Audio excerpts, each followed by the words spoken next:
ಜಿಲ್ಲೆಯ ಜನ ತಿಳ್ಕೊಂಡಿದ್ದೀನಿ. ಆದರೆ ಕಾರಣಾಂತರಗಳಿಂದ ತಮಗೆಲ್ಲ ತಿಳಿದಿರೋಕ್ಕೆ ಕೋವಿಡ್ ಹಿನ್ನೆಲೆಯಲ್ಲಿ ಸ್ವಂತ ಉದ್ಯೋಗಕ್ಕಿಂತ ಹೆಚ್ಚಾಗಿ ಸರ್ಕಾರಿ ಉದ್ಯೋಗಕ್ಕೆ, ಖಾಸಗಿ ಉದ್ಯೋಗಗಳಿಗಿಂತ ಹೆಚ್ಚಾಗಿ ಗೌರ್ಮೆಂಟ್ ನೌಕರಿಗಳಿಗೆ ಜಾಸ್ತಿ ಬಲವು ಬಂದಿರುವಂಥದ್ದನ್ನು ನಮಗೆ ನೋಡಲಿಕ್ಕೆ ಸಿಗುತ್ತೆ. ಆದರೆ ಕಾಂಪಿಟೇಟಿವ್ ಎಕ್ಸಾಮ್ಸಲ್ಲಿ ಮಂಗಳೂರು ರೆಪ್ರೆಸೆಂಟೇಷನ್, ದಕ್ಷಿಣ ಕನ್ನಡ ಜಿಲ್ಲೆ ರೆಪ್ರೆಸೆಂಟೇಷನ್ ಇದೆ ಬಹಳ ಕಡಿಮೆ ಇದೆ. ಒಂದು ಉದಾಹರಣೆ ಹೇಳಬೇಕು ಅಂತಂದರೆ, ಮಂಗಳೂರು ಸಿಟಿ ಕಮಿಷನರೇಟಲ್ಲಿ ಕಳೆದ 11 ವರ್ಷದಲ್ಲಿ 1400 ಕಾನ್ಸ್ಟೇಬಲ್ಸ್ ಅನ್ನು ನಾವು ರಿಕ್ರೂಟ್ ಮಾಡ್ತೀವಿ. ಅದರಲ್ಲಿ ಕೇವಲ 65 ಜನ ಮಾತ್ರ ದಕ್ಷಿಣ ಕನ್ನಡ ಜಿಲ್ಲೆಯಲ್ಲಿ ಇರ್ತಾರೆ, ಅಂದರೆ ಲೆಸ್ ದ್ಯಾನ್ 4%. ಇನ್ನು ಉಳಿದಂಥ 96% ದಕ್ಷಿಣ ಕನ್ನಡ ಜಿಲ್ಲೆ ಹೊರತುಪಡಿಸಿ ಹೊರ ಜಿಲ್ಲೆ, ಕರ್ನಾಟಕ ರಾಜ್ಯದವರೇ, ಅದು ಹೊರ ಜಿಲ್ಲೆಯವರು.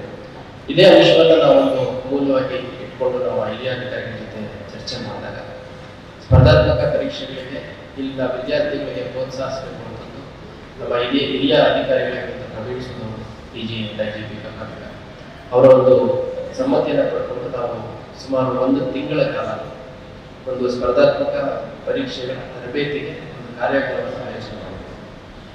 ಸೊ ಅದರಲ್ಲಿ ನಾವು ಪ್ರಾರಂಭ ಮಾಡುವಂಥ ಸಂದರ್ಭದಲ್ಲಿ ನಮ್ಮ ಅಧಿಕಾರಿಗಳಿಗೆ ಸರ್ 100 ಜನ ತುಂಬ ಜಾಸ್ತಿ ಆಗುತ್ತೆ, ಮೋಸ್ಟ್ಲಿ 100 ಜನ ಬರಲಿಕ್ಕಿಲ್ಲ ಅನ್ಸುತ್ತೆ, ಕಷ್ಟ ಆಗ್ಬೋದು 100 ಜನ ಮೊಬಿಲೈಸ್ ಮಾಡೋದು ಅಂತ. ಸೊ ನಮ್ಮ ಒಂದು ಆಶ್ಚರ್ಯಕ್ಕೆ ಸುಮಾರು 720ಕ್ಕೂ ಹೆಚ್ಚು ಜನ ಸ್ಪರ್ಧಾತ್ಮಕ ಪರೀಕ್ಷೆಗಳಲ್ಲಿ ತರಬೇತಿ ತಗೊಂಡಿದ್ದು ಚಿತ್ರದುರ್ಗ ಜಿಲ್ಲೆಯಲ್ಲಿ ಒಂದು ಅರ್ಜಿಯನ್ನು ಸಲ್ಲಿಸಿದ್ರು. ಒಂದು ಉದ್ಯೋಗ ಮೇಳದ ರೀತಿಯಲ್ಲಿ ನಡೀತು. ಸೊ ಅದಾದ್ಮೇಲೆ ಅಷ್ಟು ಜನಕ್ಕೆ ನಮಗೆ ಅಕಾಮಡೇಟ್ ಮಾಡೋದಕ್ಕೆ ಇನ್ಫ್ರಾಸ್ಟ್ರಕ್ಚರ್ ಆಗಲಿ ಅಥವಾ ಬೇರೆ ಯಾವುದೇ ಸರ್ಕಾರಕ್ಕಾಗಲಿ ಬೇರೆ ಸಂಘ ಸಂಸ್ಥೆ ಯಾವುದೂ ನಾವು ಸಪೋರ್ಟ್ ತಗೊಂಡಿರಲಿಲ್ಲ. ನಮ್ಮ ಇಲಾಖೆ ವತಿಯಿಂದ ನಮ್ಮ ಇಲಾಖೆಗೆ ಸೇರುವಂಥವ್ರಿಗೆ ಅನುಕೂಲ ಆಗಬೇಕು ಅಂತ ಒಂದು ತರಬೇತಿ ಕಾರ್ಯಕ್ರಮ ಮಾಡಿದ್ವಿ. ನಂತರ ಸುಮಾರು 206 ಜನಕ್ಕೆ ನಾವು 1 ತಿಂಗಳ ಕಾಲ ಉಚಿತವಾಗಿ ವಸತಿ, ಆಹಾರ ಮತ್ತು ತರಬೇತಿ ಸಂಪೂರ್ಣವಾಗಿ ಕೊಟ್ಟು ಬೆಳಗ್ಗೆ 8 ಗಂಟೆಯಿಂದ ರಾತ್ರಿ 12 ಗಂಟೆವರೆಗೂ ನಿರಂತರವಾಗಿ ಆಲ್ಮೋಸ್ಟ್ ಒಂದು ದಿನದ 16 ಗಂಟೆಗಳ ಕಾಲ ತರಬೇತಿ ಮತ್ತು ಸ್ಟಡಿ ಅವರ್ಸ್ ಮೀಸಲಿಡೋರ ಮುಖಾಂತರ ನಾವು 1 ತಿಂಗಳ ಕಾಲ ಸುಮಾರು 206 ಜನಕ್ಕೆ, ಅದರಲ್ಲಿ 165 ಜನಕ್ಕೆ ಹಾಸ್ಟೆಲ್ ಫೆಸಿಲಿಟಿ ಮತ್ತು ಫುಡ್ ಫೆಸಿಲಿಟಿ ಕೂಡ ಕ್ರಿಯೇಟ್ ಮಾಡಿ ನಾವು ತರಬೇತಿಯನ್ನು ಕೊಟ್ಟು ಬಹಳ ಒಳ್ಳೆ ರೀತಿಯಲ್ಲಿ ವಿದ್ಯಾರ್ಥಿಗಳು ಭಾಗವಹಿಸಿದ್ರು. ಮತ್ತು ಈಗ PSC ಎಕ್ಸಾಮ್ ಮತ್ತು PC ಎಕ್ಸಾಮ್ ಎಲ್ಲ ಬರೀತಾ ಇದ್ದಾರೆ. ಹೋಪ್ಫುಲಿ ಆ 206 ಜನದಲ್ಲಿ ಕೆಲವಷ್ಟು ಜನ ಸೆಲೆಕ್ಷನ್ ಆದರೂ ಆಶ್ಚರ್ಯ ಇಲ್ಲ. ಸೆಲೆಕ್ಷನ್ ಆಗಬೇಕಂದ್ರೆ ಆಶ್ಚರ್ಯ ಪಡ್ಬೇಕು. ಯಾಕೆಂದರೆ ಮಂಗಳೂರಿಗೂ ದಕ್ಷಿಣ ಕನ್ನಡ ಜಿಲ್ಲೆಯವರು ಬಹಳ ಬುದ್ಧಿವಂತರಿದ್ದಾರೆ. ಅವರ ಒಂದು ಸ್ಕೂಲಿಂಗ್ ಇರ್ಬೋದು, ಮನೆಗಳಲ್ಲಿರುವಂಥ ವಾತಾವರಣ ಇರ್ಬೋದು, ವಿದ್ಯಾಭ್ಯಾಸಕ್ಕೆ ಪೋಷಕರು ಮತ್ತು ಆ ಒಂದು ಸಮಾಜದಲ್ಲಿ ಇರುವಂಥ ಒಂದು ಪ್ರಜ್ಞಾವಂತಿಕೆ ಇರ್ಬೋದು, ಅದು ಯಾವ ಮಟ್ಟಕ್ಕಿದೆ ಅಂತಂದರೆ, ನೀವು ತಯಾರಿ ಸ್ಟಾರ್ಟ್ ಮಾಡಿಲ್ಲ ಹಾಗಾಗಿ ಬೇರೆ ಜಿಲ್ಲೆಯವರು ಈ ಪರೀಕ್ಷೆಗಳಲ್ಲಿ ಪಾಸ್ ಆಗ್ತಾ ಇದ್ದಾರೆ. ಪ್ರಾಬಬ್ಲಿ ದಕ್ಷಿಣ ಕನ್ನಡ ಜಿಲ್ಲೆಯವರು ಸಂಪೂರ್ಣವಾಗಿ ಮನಸ್ಸಿಟ್ಟು ತಯಾರಿ ಸ್ಟಾರ್ಟ್ ಮಾಡಿದ್ರು ಅಂತಂದರೆ ಮತ್ತೆ SSLC PUC ಫಲಿತಾಂಶ ತೆತ್ತಿತ್ತು. ಅದೇ ರೀತಿ ಯಾವುದೇ ಒಂದು ಪರೀಕ್ಷೆಗಳದ್ದು, ಯಾವುದೇ ಒಂದು ರಿಕ್ರೂಟ್ಮೆಂಟ್ ಪ್ರೋಸೆಸ್ದು ರಿಸಲ್ಟ್ ಹೊರಬಿದ್ದಾಗ 60-70% ಒಂದೇ ಜಿಲ್ಲೆಯಿಂದ ಆಯ್ಕೆ ಅನ್ನೋದು ಖಾಸಗಿ. ಸೊ ಆ ಹಿನ್ನೆಲೆಯಲ್ಲಿ ನಮ್ಮ ರಕ್ಷಿತ್ ಶಿವರಾಮ್ ಅವರ ಒಂದು ನೇತೃತ್ವದಲ್ಲಿ ಬೆಸ್ಟ್ ಫೌಂಡೇಶನ್ ಅನ್ನು ಮೆಂಟೇನ್ ಮಾಡಿ ದಕ್ಷಿಣ ಕನ್ನಡ ಮತ್ತು ಡೆಕ್ಕನ್ ಹೆರಾಲ್ಡ್ ಮತ್ತು ಪ್ರಜಾವಾಣಿ ಇವರ ಒಂದು ಸಂಯುಕ್ತ ಆಶ್ರಯದಲ್ಲಿ ಸಹಕಾರದೊಂದಿಗೆ ಈ ತರಬೇತಿ ಕಾರ್ಯಕ್ರಮವನ್ನು ಮಾಡ್ತಾ ಇದ್ದಾರೆ. ಇದರ ಉಪಯೋಗವನ್ನು ಪ್ರತಿಯೊಬ್ಬರು ಪಡ್ಕೊಳ್ತಾರೆ. ಯಾವುದೇ ಒಂದು ಕಾಂಪಿಟೇಟಿವ್ ಎಕ್ಸಾಮ್ಸ್ ಅಲ್ಲಿ ನಾನು ಹೇಳುವಂಥದ್ದು 10ನೇ ತರಗತಿ ವಿದ್ಯಾರ್ಥಿಗಳಿಗೆ ಎಷ್ಟು ಜ್ಞಾನ ಇರುತ್ತೆ ಅಷ್ಟು ಮಾತ್ರ ಜ್ಞಾನ ಬೇಕಾಗಿರುವಂಥದ್ದು. ಲಾರ್ಜ್ಲಿ 60-70% ಮಂದಿ ಸಿಲೆಬಸ್ ಇದೆ. 10ನೇ ಕ್ಲಾಸು ಬುದ್ಧಿವಂತಿಕೆಗೆ ಆ ಮಟ್ಟದಲ್ಲಿ ನೋಡ್ತಾರೆ. ಇನ್ನೊಂದು 20-30% ಎಕ್ಸಾಮ್ಗೆ ಸಪ್ರೇಟಾಗಿ ಓದೋದು ಬೇಕಾಗುತ್ತೆ. ಹಂಗಾಗಿ ಯಾವುದೇ ಒಂದು ತರಬೇತಿ ಸಂಸ್ಥೆ ನಿಮಗೆ ಸಂಪೂರ್ಣವಾದ ತಯಾರಿಯನ್ನು ಮಾಡ್ಕೊಡ್ಲಿಕ್ಕಾಗಲ್ಲ. ಒಂದು ಓರಿಯೆಂಟೇಷನ್ ಕೊಡ್ಬೋದು. ಒಂದು ಕಾಂಪಿಟೇಟಿವ್ ಎಕ್ಸಾಮ್ಸ್ ಅಂದರೆ ಅದರಲ್ಲಿ ಕಾನ್ಸ್ಟಿಟ್ಯೂಷನ್ ಬಗ್ಗೆ ಇರುತ್ತೆ, ಹಿಸ್ಟ್ರಿ ಬಗ್ಗೆ ಇರುತ್ತೆ, ಜಿಯೋಗ್ರಫಿ ಬಗ್ಗೆ ಇರುತ್ತೆ, ಸೈನ್ಸ್ ಆ್ಯಂಡ್ ಟೆಕ್ನಾಲಜಿ ಇರುತ್ತೆ, ಆಮೇಲೆ ಕರೆಂಟ್ ಅಫೇರ್ಸ್ ಇರುತ್ತೆ, ಮೆಂಟಲ್ ಎಬಿಲಿಟಿ ಇರುತ್ತೆ. ಹೀಗೆ ಒಂದು 7-8 ಆಯಾಮಗಳಲ್ಲಿರುವಂಥದ್ದು ಪ್ರಚಲಿತ ವಿಜ್ಞಾನಗಳು, ಕರೆಂಟ್ ಅಫೇರ್ಸ್.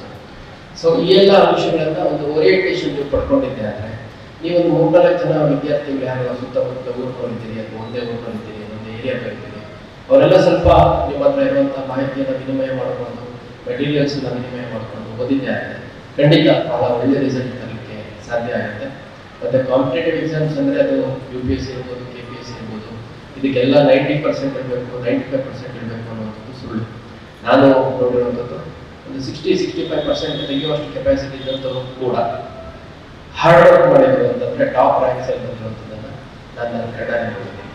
ನಮ್ಮ ಜೊತೆಗೆ ಓದಿದಂಥ ವಿದ್ಯಾರ್ಥಿಗಳು ಇವ್ರ ಕೈಲಿ ಆಗುತ್ತಾ ಕಾಂಪಿಟೇಟಿವ್ ಎಕ್ಸಾಮ್ ಕ್ಲಿಯರ್ ಮಾಡೋದು, ಇವ್ರ ಕೈಲಿ ಅಷ್ಟೊಂದು ಕೆಪಾಸಿಟಿ ಇಲ್ಲ ಅಂತ ನಾವೇ ಅನುಮಾನ ಪಟ್ಟಂಥವ್ರು IAS ಮಾಡ್ಕೊಂಡಿರುವಂಥ ಉದಾಹರಣೆಗಳು ಸಾಕಷ್ಟು ಇದ್ದಾವೆ. ಸೊ ನಾನು ಹೇಳೋದೇನೆಂದರೆ, ಒಂದು ಯಾವುದೇ ಒಂದು ಸ್ಪರ್ಧಾತ್ಮಕ ಪರೀಕ್ಷೆಗಳಲ್ಲಿ ಒಂದು ನೀವು ದೃಢ ನಿಶ್ಚಯ ಮಾಡಬೇಕು, ಹೌದು ಈ ಪರೀಕ್ಷೆಯನ್ನು ನಾವು ಕ್ಲಿಯರ್ ಮಾಡಬೇಕು ಅನ್ನೋಂಥದ್ದು.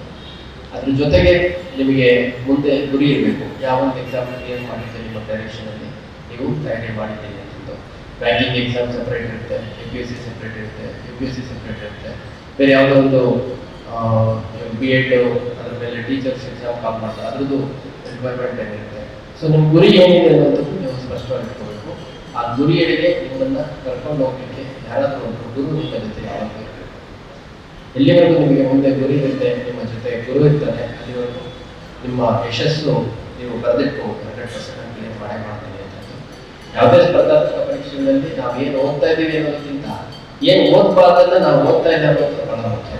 ನಾನು ನೋಡಿದ್ದೀನಿ ಸಾಕಷ್ಟು ಜನ ಬಹಳ ನಾನು ಡೈಲಿ 10 ಗಂಟೆ ಓದಿದ್ದೀನಿ, 15 ಗಂಟೆ ಓದಿದ್ದೀನಿ, 20 ಗಂಟೆ ಓದಿದ್ದೀನಿ ಅಂತ ಹೇಳುವಂಥದ್ದು ನಾನು ನೋಡಿದ್ದೀನಿ. ಆದರೆ ಅಷ್ಟು ಓದಿರುವಂಥದ್ದು ನಿಜವಾಗ್ಲೂ ಹೌದಾ ಅನ್ನೋಂಥದ್ದು ಒಂದು ಅನುಮಾನ. ಎರಡನೇದು, ನಾನು ಜನರಲ್ ಆಗಿ UPSC ಟಾಪ್ ರ್ಯಾಂಕ್ಸ್ ನೋಡಿದ್ರು 6 to 8 hours ಎಕ್ಸಾಮ್ಸ್ ಶೆಡ್ಯೂಲ್ ಇದ್ದಾಗ ಪ್ರಿಲಿಮ್ಸ್ ಒಂದು ತಿಂಗಳಿದೆ, ಮೇನ್ಸ್ 2 ತಿಂಗಳಿದೆ, ಆ ಟೈಮಲ್ಲಿ ಒಂದು 8 to 10 hours 12 hours ಓದಿರೋಂಥ ನೋಡಿದ್ದೀನಿ. ಮತ್ತು ಇದಕ್ಕೆ 4ನೇ ಕ್ಲಾಸಿಂದ ತಯಾರಿ ಮಾಡಿದ್ದೀನಿ, ನಾನು 6ನೇ ಕ್ಲಾಸಿಂದ ತಯಾರಿ ಮಾಡಿದ್ದೀನಿ, 10ನೇ ಕ್ಲಾಸಿಂದ ತಯಾರಿ ಮಾಡಿದ್ದೀನಿ. ತಯಾರಿ ಮಾಡಲಿಕ್ಕೆ ಹೆಂಗೆ ಸಾಧ್ಯ? 6ನೇ ಕ್ಲಾಸಲ್ಲಿ ನಿಮಗೆ ಸಿಲೆಬಸ್ಸೇ ಕಷ್ಟ ಅನಿಸ್ತಿರುತ್ತೆ, ಸಿಲೆಬಸ್ ಕವರ್ ಮಾಡಿದ್ರೆ ಸಾಕಾಗುತ್ತೆ. ಪೋಷಕರು ಎಷ್ಟೇ ಹೇಳ್ಕೊಟ್ರು ನಾವು ಪೋಷಕರಿಗೆ ಕಾಂಪಿಟೇಟಿವ್ ಎಕ್ಸಾಮ್ಸ್ ಬಗ್ಗೆ ಐಡಿಯಾ ಇದೆ ಅನ್ನೋದಾದ್ರೆ ಅಂಥವ್ರು ಯಾರು 6ನೇ ಕ್ಲಾಸ್ಗೋ 10ನೇ ಕ್ಲಾಸ್ಗೋ ತಯಾರಿ ಮಾಡೋದು ಹೇಳಲ್ಲ. ಯಾಕಂದರೆ ಅಂತ ಅಷ್ಟು ಐಡಿಯಾ ಇರುವಂಥ ಪೋಷಕರು ಏನಿದೆ ಕರೆಕ್ಟಾಗಿ SSLC ಮುಗಿಸ್ಕೋ, PUC ಮುಗಿಸ್ಕೋ, ಒಳ್ಳೆ ಡಿಗ್ರಿ ಕೋರ್ಸ್ ಇರಬೇಕು, ಡಿಗ್ರಿಗೆ ಸೇಫ್ ಮಾಡ್ಕೊಂಡು ಡಿಸೈಡ್ ಮಾಡೋಣ ಅಂತ ಹೇಳ್ತಾರೆ. ಸೊ ನಮ್ಮ ಸೊಸೈಟಿಯಲ್ಲಿ ಭಾಳಷ್ಟು ಜನ ಸ್ಪೀಕರ್ಸ್ ಮಾತಾಡೋದನ್ನು ನಾನು ನೋಡಿದ್ದೀನಿ. ಭಾಳಷ್ಟು ಮಿಸ್ಇನ್ಫಾರ್ಮೇಷನ್ ಅಂದರೆ ನನ್ನ ಅಭಿಪ್ರಾಯದಲ್ಲಿ ತಪ್ಪು ಮಾಹಿತಿಯನ್ನು ಕಮ್ಯುನಿಕೇಟ್ ಮಾಡುವಂಥ ಪ್ರಯತ್ನಗಳು ಭಾಳ ದೊಡ್ಡ ಮಟ್ಟದಲ್ಲಿ ನಡೀತಾ ಇರುತ್ತೆ. ಸೊ ಹಂಗಾಗಿ ಅದು ಯಾವುದಕ್ಕೂ ಕಿವಿ ಕೊಡಬೇಡಿ. ನನ್ನ ವೈಯಕ್ತಿಕ ಅನುಭವ ಮತ್ತು ಅಭಿಪ್ರಾಯ, ನಿಮಗೆ 6ರಿಂದ 8 ಗಂಟೆಗಳ ಕಾಲ ಪ್ರತಿದಿನ ಓದಲಿಕ್ಕೆ ಶಕ್ತಿ ಇದೆ, ನಿಮ್ಮ ಕಮಿಟ್ಮೆಂಟ್ ಇದೆ ಅನ್ನೋದಾದರೆ, ನೀವು ಕಷ್ಟಪಟ್ಟು ಓದಿ PUCಲೋ SSLCಲೋ ಡಿಗ್ರಿಲೋ 60ರಿಂದ 65% ತೆಗೆಯುವಷ್ಟು ಕೆಪಾಸಿಟಿ ಇದೆ ಅನ್ನೋದಾದರೆ, ತೆಗೆದಿರೋದು 50% ತೆಗೆದಿರ್ಬೋದು, ಆದರೆ ನೀವು ಪ್ರಯತ್ನ ಪಟ್ಟಿದ್ರೆ 60 ತೆಗಿಬೋದು ಅಂತ ಭಾವನೆ ನಿಮ್ಮಲ್ಲಿದ್ರು. ಮತ್ತು ನಿಮ್ಮ ಮನೆಯಲ್ಲಿ ಈ ಕಾಂಪಿಟೇಟಿವ್ ಎಕ್ಸಾಮ್ಸ್ ಪ್ರಿಪ್ರೇಷನ್ 1 ವರ್ಷಕ್ಕೆ ಹೋಗಿರ್ಬೋದು, 2 ವರ್ಷಕ್ಕೆ ಹೋಗಿರ್ಬೋದು, 4 ವರ್ಷ ಆದಮೇಲೆ ಯಾವುದೇ ಎಕ್ಸಾಮ್ ಕ್ಲಿಯರ್ ಮಾಡಿದ್ರೆ ಖಾಲಿ ಕೈ ಬರುವಂಥ ಪರಿಸ್ಥಿತಿ ಇರ್ಬೋದು. ಅಂಥ ಸಂದರ್ಭದಲ್ಲಿ ನಿಮಗೆ ಸಪೋರ್ಟ್ ಮಾಡಲಿಕ್ಕೆ ನಿಮ್ಮ ಫ್ಯಾಮಿಲಿ ಮೆಂಬರ್ಸ್ ಇದ್ದಾರೆ ಅನ್ನೋದು. ಆಮೇಲೆ ನೀವು ಓದಿರೋ ಕೋರ್ಸ್ ವೇಸ್ಟ್ ಆಗ್ದಂಗೆ ನಿಮ್ಮ ಓದಿರೋ ಕೋರ್ಸನ್ನು ನಿಮ್ಮ ಭವಿಷ್ಯದ ದೃಷ್ಟಿಯಿಂದ ಒಂದು ಸ್ಟ್ಯಾಂಡ್ ಬೈ ಅನ್ನೋ ರೀತಿಯಲ್ಲಿ ಇಟ್ಕೊಂಡು ನೀವು ತಯಾರಿ ಮಾಡಿದ್ದೆ ಆದರೆ, ನಿರ್ದಿಷ್ಟವಾಗಿ ತಯಾರಿ ಮಾಡಿದ್ದೆ ಆದರೆ ಖಂಡಿತ ತಪ್ಪಾಗಲಿಕ್ಕಿಲ್ಲ. ಇದೊಂದು ಆನ್ಲೈನ್ ಮತ್ತು ಆಫ್ಲೈನ್ ಕಾಂಬಿನೇಷನಲ್ಲಿ ನಡೀತಾವಂಥ ಕಾರ್ಯಕ್ರಮ ಅಂತ ಗೊತ್ತಾಯಿತು. ನಾನು ರಕ್ಷಿತ್ ಅವರ ಮತ್ತೆ ಸ್ವಲ್ಪ ಸಭೆಯಲ್ಲಿ ಮಾತಾಡ್ತೀನಿ. ನನ್ನ ಅಭಿಪ್ರಾಯ ಏನಿದೆ, ಯಾವ ಥರ ಮಾಡಿದ್ರು ಅನ್ನುವಂಥದ್ದು ನನ್ನ ಸಲಹೆಗಳನ್ನು ನಾನು ಕೊಡಲಿಕ್ಕೆ ಇಷ್ಟಪಡ್ತೀನಿ. ಅದೇ ರೀತಿ ನಾವು ಮಂಗಳೂರಲ್ಲಿ ಮಾಡತಕ್ಕ ಸಂದರ್ಭದಲ್ಲಿ ಸುಮಾರು 15 ಜನ ಸಬ್ ಇನ್ಸ್ಪೆಕ್ಟರ್ ಮೇಲೆ ಫ್ಯಾಕಲ್ಟಿ ಮಾಡಿ ನಾವು ತರಬೇತಿಯನ್ನು ಕೊಟ್ಟಿದ್ವಿ. 1 ತಿಂಗಳಲ್ಲಿ ಜನರಲ್ಲಿ ಬೇರೆ ಕೋಚಿಂಗ್ ಇನ್ಸ್ಟಿಟ್ಯೂಟ್ಸ್ಗಳಲ್ಲಿ ಬೇರೆ ಬೇರೆ ಟ್ರಸ್ಟ್ಗಳು ಅಥವಾ ಫೌಂಡೇಶನ್ಸ್ ಮಾಡುವಂಥದ್ದು ಏನು 3ರಿಂದ 4 ತಿಂಗಳಲ್ಲಿ ತರಬೇತಿ ಸಿಗಲಿಕ್ಕೆ ಸಾಧ್ಯ, ಅಷ್ಟನ್ನು 1 ತಿಂಗಳಲ್ಲಿ ನಾವು ತಗೊಳ್ಳಿಕ್ಕೆ ಸಾಧ್ಯ ಆಗಿತ್ತು. ಆ ಒಂದು ಕಾರ್ಯಕ್ರಮ ತಮಗೆಲ್ಲ ಗೊತ್ತಿರ್ಬೋದು. ಸಮಾರಂಭದಲ್ಲಿ ಡಾಕ್ಟರ್ ವೀರೇಂದ್ರ ಹೆಗ್ಗೇಜಿ ಅವರು ಬಂದಿದ್ದರು. ಅವರು ಕೂಡ ಬಹಳ ಪ್ರೋತ್ಸಾಹದ ಮಾತುಗಳನ್ನು ಹೇಳಿದರು. ಸೊ ನಾನು ಹೇಳುವಂಥದ್ದು, ಫಸ್ಟು ಯಾರ್ಯಾರು ಅಕಸ್ಮಾತ್ PUC ಓದ್ತಿರೋರು ಅಥವಾ ಇದು ಚಿಕ್ಕವರಿದ್ದೀರಿ, ಒಂದು ಒಳ್ಳೆ ಹೈ ಪರ್ಸೆಂಟೇಜ್ ಬರೆದು ಒಳ್ಳೆ ಕೋರ್ಸ್ಗಳಿಗೆ ಸೇರ್ಕೊಳ್ಳುವಂಥ ಕೆಲಸ ಮಾಡಿ. SSLC ಆದಮೇಲೆ ಅಥವಾ PUC ಆದಮೇಲೆ ಪೋಷಕರು ಬಂದು ನೋಡಿ ಒಂದು ಕಾರ್ಯಕ್ರಮ. ಎರಡನೇದು, ಒಂದು ಒಳ್ಳೆ ಡಿಗ್ರಿ ಸೇರ್ಕೊಂಡ್ಮೇಲೆ ನೀವು ಡಿಗ್ರಿಲಿ ನಿಮ್ದೇನು ಸಿಲೆಬಸ್ ಇದೆ, ನಿಮ್ಮ ಡಿಗ್ರಿದೇನು ಎಕ್ಸಾಮ್ಸ್ ಇದೆ, ಅದರಲ್ಲಿ ಚೆನ್ನಾಗಿ ಕಮಿಟೆಡ್ ಓದಿ ಹೆಚ್ಚು ಅಂಕ ತೆಗೆಯೋದ್ರ ಕಡೆ ಫೋಕಸ್ ಮಾಡಿ. ಅವಾಗ ಏನಾಗುತ್ತೆ, ನಿಮಗೆ ಆ ಎಕ್ಸಾಮ್ಗಳಿಗೆ ಓದುವಂಥ ಒಂದು ಹ್ಯಾಬಿಟ್ ಕಟ್ಟಿರುತ್ತೆ. ನಾವೆಲ್ಲ ತಯಾರಿ ಸ್ಟಾರ್ಟ್ ಮಾಡಿದ್ರು ಡಿಗ್ರಿ ಮುಗಿದು ಪೋಸ್ಟ್ ಗ್ರಾಜುಯೇಷನ್ಗೆ ಸೇರಿದಾಗ ಅವಾಗ ನಾವು ತಯಾರಿನ ಪ್ರಾರಂಭ ಮಾಡಿದ್ವಿ. ಆದರೆ ಡಿಗ್ರಿಲಿ ಪರೀಕ್ಷೆಗಳಿಗೆ ಇವನ್ ಅದರ್ವೈಸ್ ಸ್ವಲ್ಪ ಲಾಂಗ್ ಅವರ್ಸ್ ಕುತ್ಕೊಂಡು ಓದುವಂಥದ್ದು, ಎಕ್ಸಾಮ್ ಕ್ವಶನ್ ಪೇಪರ್ ನೋಡಿದ್ಮೇಲೆ ತುಂಬ ನೀಟಾಗಿ ಪ್ರೆಸೆಂಟ್ ಮಾಡುವಂಥದ್ದು, ಮಾರ್ಕ್ಸ್ ಕಮ್ಮಿ ಆದರೆ ಯಾವ ರೀತಿ ಇದನ್ನು ಇಂಪ್ರೂವ್ ಮಾಡ್ಕೋಬೇಕು ಅನ್ನೋದ್ರ ಬಗ್ಗೆ ನಾವು ಫೋಕಸ್ ಮಾಡ್ಕೊಂಡಿದ್ದು. ನಾವು ಕಾಂಪಿಟೇಟಿವ್ ಎಕ್ಸಾಮ್ ಓದೋದಕ್ಕೆ ಕೂಡ ಭಾಳಷ್ಟು ಅನುಕೂಲ ಆಯಿತು. ಅದರಲ್ಲಿ ಸಾಕಷ್ಟು ಜನ BA, BSc, BCom, ಇಂಜಿನಿಯರಿಂಗ್ ಬೇರೆ ಬೇರೆ ಕೋರ್ಸ್ಗಳು ಮಾಡೋದ್ರಿಂದ ನೀವು ಓದ್ತಿರೋಂಥ ಕೋರ್ಸ್ ಏನಿದೆ ಅದರಲ್ಲಿ you try to be the best. At least you try to be the top of the school, ಅಥವಾ you be one of 2-3 toppers of the college university. ಅದಾದ್ಮೇಲೆ ಹೆಚ್ಚಿನ ಪ್ರಯತ್ನ ಮಾಡಿ ಪ್ರಯತ್ನ ಮಾಡಿ. ಅದಾದ್ಮೇಲೆ ನನ್ನ ವೈಯಕ್ತಿಕ ಅಭಿಪ್ರಾಯದಲ್ಲಿ ಅಂತಿಮ ವರ್ಷದ ಪದವಿ ವಿದ್ಯಾಭ್ಯಾಸ ಸಂದರ್ಭದಲ್ಲಿ ಒಂದು ಒಳ್ಳೆಯ ಓರಿಯೆಂಟೇಷನ್ ತಗೊಂಡು ತಯಾರಿ ಪ್ರಾರಂಭ ಮಾಡಬೇಕಾಗುತ್ತೆ. ಟು ಸ್ಟಾರ್ಟ್ ವಿತ್ ಯಾವುದಾದ್ರೂ ಒಂದು DD ನ್ಯೂಸ್ ಇರ್ಬೋದು, ಅಥವಾ ಸ್ವಲ್ಪ ಕ್ರೆಡಿಬಲ್ ನ್ಯೂಸ್ ಚಾನಲ್ಸ್ ಯಾವ್ಯಾವ. ಈ ಸುಮ್ಮನೆ ಬ್ರೇಕಿಂಗ್ ನ್ಯೂಸ್ ನೋಡಿಕೊಂಡು ಅಲ್ಲಿ ಕೊಲೆ ಆಯಿತು, ಇಲ್ಲಿ ಅತ್ಯಾಚಾರ ಆಯಿತು, ಇಲ್ಲಿ ಅನಾಚಾರ ಆಯಿತು, ಇಲ್ಲಿ ಭ್ರಷ್ಟಾಚಾರ ಆಯಿತು, ಇಲ್ಲಿ ಆಕ್ಸಿಡೆಂಟ್ ಆಯಿತು, ಇಲ್ಲಿ ಬಾವಿ ಒಳಗಡೆ ಒಂದು ಮಗು ಬಿದ್ದಿದೆ, 3 ದಿವಸದ ತೆಗೆಯೋಕ್ಕಾಗ್ತಾ ಇಲ್ಲ, ಲೈವ್ ಕೊಟ್ಟಿರ್ತಾರೆ. ಸೊ ಅಂಥವೆಲ್ಲ ಅವಶ್ಯಕತೆ ಇಲ್ಲ. ಒಂದು ಅರ್ಧ ಗಂಟೆ ಕಾಲ ನಿಮಗೆ ರಾಜ್ಯದಲ್ಲಿ, ದೇಶ ವಿದೇಶಗಳಲ್ಲಿ ಏನು ನಡೀತದೆ ಅಂತ ತಿಳ್ಕೊಳ್ಳಿಕ್ಕೆ ಒಂದು ನ್ಯೂಸ್ ನೋಡುವಂಥ ಅಭ್ಯಾಸ ರೂಢಿಸ್ಕೊಳ್ಳಿ. ಯಾವುದು ಸಿಗಲಿಲ್ಲ ಅಂತಂದರೆ ನಮ್ಮ ದೂರದರ್ಶನದ್ದು ಆಡಿಯೋ ನ್ಯೂಸ್, ಅಂದರೆ ರೇಡಿಯೋ ನ್ಯೂಸ್ ಸಿಗುತ್ತೆ. ಸಂಜೆ 8 ಗಂಟೆ ಸುಮಾರು ಬರ್ತಾ ಇತ್ತು ನಾವು ಓದೋ ಸಂದರ್ಭದಲ್ಲಿ. ಅದಾದ್ರೆ ಒಂದು ಅರ್ಧ ಗಂಟೆ ಅದೊಂದು ಇಂಪಾರ್ಟೆಂಟ್ ಇಶ್ಯೂ ಬಗ್ಗೆ ಡಿಸ್ಕಷನ್ ಇರುತ್ತೆ, ಆಡಿಯೋ.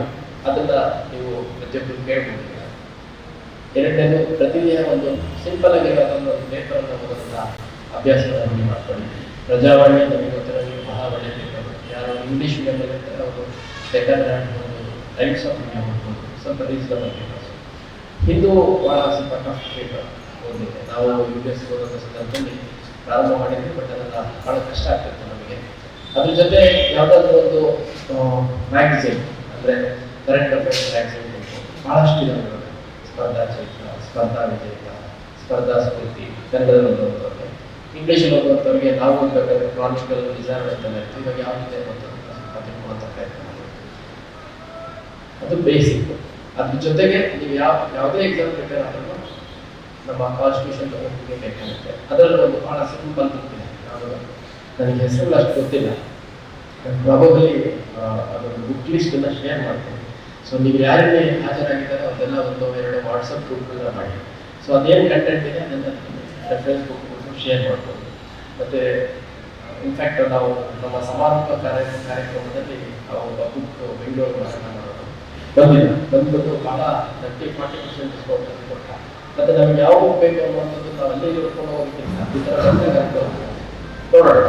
ಮುಂದೆ ಒಂದು ಸ್ವಲ್ಪ ಒಳ್ಳೆಯ ಪಬ್ಲಿಸಿಟಿ ಕೊಟ್ಬಿಟ್ಟು ನಮ್ಮ ಮಂಗಳೂರು, ನಮ್ಮ ಆಫೀಸ್ ಸುತ್ತಮುತ್ತ 1 or 2 days book show type organise ಮಾಡಿ ಪ್ರಯತ್ನ ಮಾಡ್ತೀವಿ. ಆ ಥರ ಸಂದರ್ಭಗಳಲ್ಲಿ ಅಲ್ಲಿ ಬಗ್ಗೆ ಬಂದು ಖರೀದಿ ಮಾಡಬೇಕು. ಇವೆಲ್ಲನೂ ಕಲಿಯಬೇಕು. ರೆಫರೆನ್ಸ್ ಬುಕ್ ನಿಮಗೆ ಸಿಗ್ತದೆ. ಆಮೇಲೆ ನನ್ನ ಹತ್ರ ಯಾವುದೋ ಕಾಂಪಿಟೇಟಿವ್ ಎಕ್ಸಾಮ್ಸ್ ಓದೋದು ಬುಕ್ ಇಲ್ಲ, ಹೆಂಗೆ ಸ್ಟಾರ್ಟ್ ಮಾಡಲಿ, ನನಗೆ ನನ್ನ ತಯಾರಿ ಬಗ್ಗೆ ಕಾನ್ಫಿಡೆನ್ಸ್ ಬರಬೇಕು ಅಂತ ಏನಿಲ್ಲ ಅಂದ್ಬಿಟ್ಟು 6ನೇ ತರಗತಿಯಿಂದ 10ನೇ ತರಗತಿವರೆಗೂ ಸ್ಟೇಟ್ ಸಿಲೆಬಸ್, ನಿಮ್ಮ ಸ್ಟೇಟ್ ಸಿಲೆಬಸ್ ಇರುವಂಥದ್ದು ಸೈನ್ಸ್, ಸೋಷಿಯಲ್ ಸ್ಟಡೀಸ್, ಆಮೇಲೆ ಸಾಧ್ಯವಾದರೆ ಕನ್ನಡ. ಕನ್ನಡ ಅಂದರೆ ಭಾಳ ಸಿಂಪಲ್, ಯಾವುದೋ ಕತೆ ಕಾದಂಬರಿಗಳೆಲ್ಲ ಬೇಕಿಲ್ಲ ನಮಗೆ. ಬಟ್ ಇವಾಗ ಯಾವುದೋ ಒಂದು ಕತೆ ಇದೆ ಅಂದರೆ ಆ ಕಥೆಯಲ್ಲಿ ಯಾರು ಬರ್ತಿರೋದು ಏನು ಅಂತ ಆ ಥರ ಲೈಟಾಗಿ ಓದಿಸುವಂಥ ಪ್ರಯತ್ನ ಮಾಡಬೇಕಿಲ್ಲ.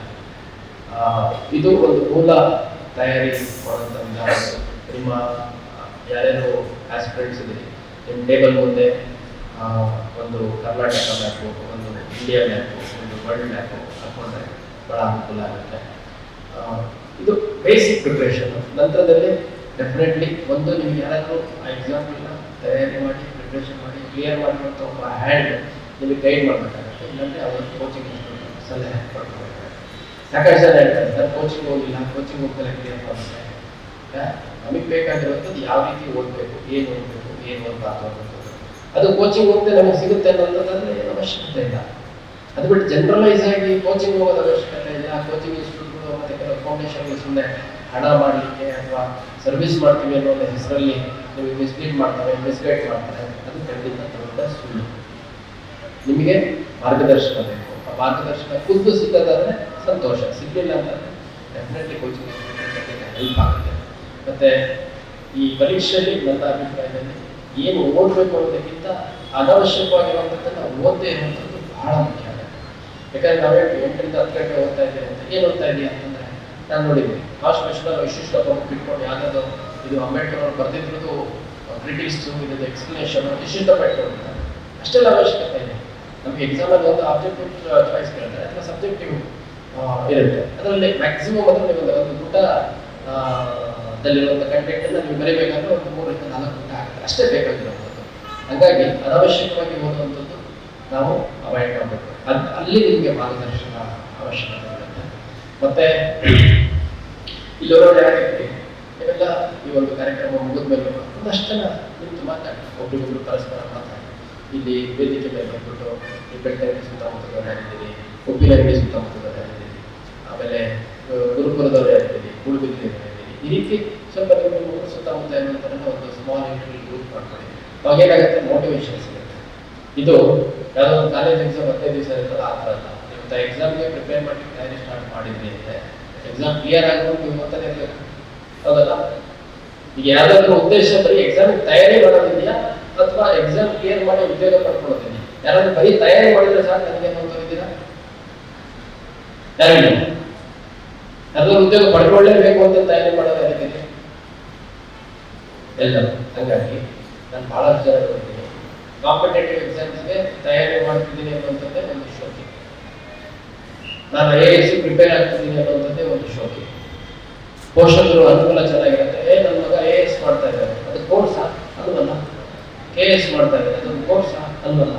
ಅಡ್ಮಿಷನ್ ಅಂತ 2 ವರ್ಷ ಮುಗಿಯೋಷ್ಟೊತ್ತಿಗೆ 1-2 ಎಕ್ಸಾಮ್ ಮಾಡಿದ್ರೆ ಕ್ಲಿಯರ್ ಆಗುತ್ತೆ, ಕ್ವಾಲಿಫಿಕೇಶನ್ ಸಿಗುತ್ತೆ ಅದಕ್ಕೆ ಅಲ್ಲ. ಮತ್ತೆ ನಿಮ್ಮ ಜೊತೆ ಕಾಂಪೀಟ್ ಮಾಡ್ತಿರೋದು ಯಾರು ಅನ್ನೋದನ್ನು ನಾನು ತಿಳ್ಕೊಳ್ತೀನಿ. ನಾನು ಮುಂದೆ ಮೂಡುಬಿದ್ರೆಯಲ್ಲಿ BSc ಎಕ್ಸಾಮ್ ಹೋಗಿತ್ತು. ರಾಜ್ಯಾದ್ಯಂತ 420-430 ಸೀಟು ಇದ್ದಂಥ ಎಕ್ಸಾಮ್ಸ್ ಅದು. ಅದರಲ್ಲಿ ನಮ್ಮ ಮಂಗಳೂರು ನಗರ ಕಮಿಷನರೇಟ್ಗೆ ಸುಮಾರು 6,000 ವಿದ್ಯಾರ್ಥಿಗಳ ಪರೀಕ್ಷೆಯನ್ನು ಕಂಡಕ್ಟ್ ಮಾಡಲಿಕ್ಕೆ ಸೂಚನೆಯನ್ನು ಕೊಟ್ಟಿದ್ರು. ಆ 6,000 ಜನ ಯಾರು ಅಂದರೆ ಫಿಸಿಕಲ್ ಕ್ಲಿಯರ್ ಮಾಡಿರೋದು. ಅಂದರೆ 100 ಜನ ಫಿಸಿಕಲ್ ಬಂದು 40 ಜನ ಕ್ಲಿಯರ್ ಮಾಡ್ತಾರೆ, 40 ಜನ ರಿಜೆಕ್ಟ್ ಆಗ್ತಾರೆ. ಆ 40 ಜನ ಕ್ಲಿಯರ್ ಆಗಿರೋದು ಅಂಥದ್ರಲ್ಲಿ 40%. ಅಂಥದ್ರಲ್ಲಿ ಮಂಗಳೂರಲ್ಲಿ ಸುಮಾರು 6,000 ಜನ ಅಭ್ಯರ್ಥಿಗಳು. ಎಷ್ಟು ಹುದ್ದೆ? 4 ಹುದ್ದೆ ಅಕ್ರಾಸ್ ದಿ ಸ್ಟೇಟ್.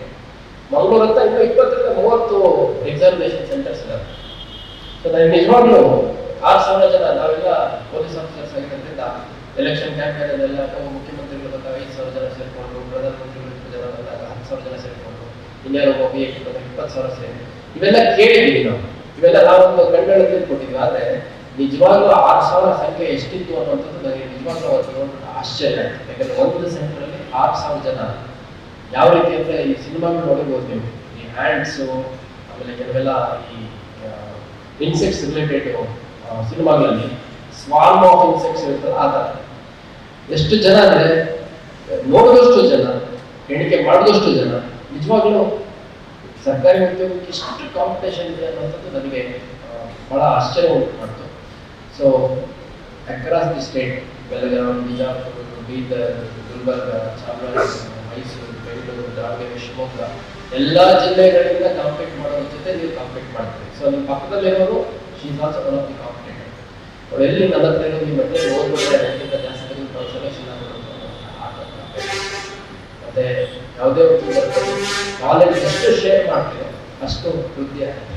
ಅದೊಂಥರ ನಿಮ್ಮ ತಲೆಯಲ್ಲಿರುವಂಥ ಕುಕ್ಕರ್ ಆಗಿರೋಂಥ ಈ ಗ್ಯಾಸ್ ಇದೆ, ನೀವು ಹೆಚ್ಚು ಹೊರಗೆ ಹಾಕಿದಷ್ಟು ಇನ್ನೂ ಹೆಚ್ಚು ಅಕಾಮಿಡೇಟ್ ಮಾಡ್ಕೊಳುತ್ತೆ. ಸೊ ಹಾಗಾಗಿ ನಮ್ಮ ಮಂಗಳೂರು ನಗರ ಪೊಲೀಸ್ ಕಮಿಷನರೇಟ್ ವ್ಯಾಪ್ತಿಯಲ್ಲಿ ಒಂದು small competitive exam study cell ರೀತಿಯಲ್ಲಿ ಮಾಡಬೇಕು ಅಂತ ನಾವು ಉದ್ದೇಶಿಸಿದ್ದೀವಿ.